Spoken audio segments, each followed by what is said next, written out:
মরুভূমির দেশে হঠাৎ বৈরী আবহাওয়া।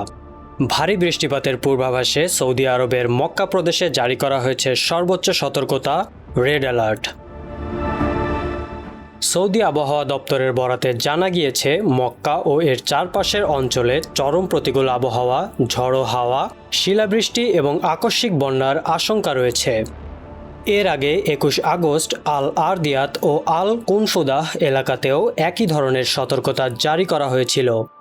গত কয়েকদিন ধরেই পুরো প্রদেশ জুড়ে অস্থির আবহাওয়া বিরাজ করছে। পরিস্থিতির ভয়াবহতা বিবেচনায় সতর্ক অবস্থানে রয়েছে সৌদি সিভিল ডিফেন্স। আকস্মিক বিপদ এড়াতে সাধারণ বাসিন্দা ও তীর্থযাত্রীদের জলমগ্ন এলাকা, নিচু উপত্যকা ও বাঁধের নিকটবর্তী স্থান থেকে দূরে থাকার অনুরোধ জানানো হয়েছে। দুর্যোগ পরিস্থিতি মোকাবেলায় সর্বোচ্চ সতর্ক অবস্থানে রয়েছে সংশ্লিষ্ট প্রশাসন। তবে প্রশ্ন, প্রকৃতির এমন আকস্মিক রূপ পরিবর্তন কি বৈশ্বিক জলবায়ুর বড় কোনো পরিবর্তনের আভাস দিচ্ছে? সুহাইল মনি, ফেস দ্য পিপল।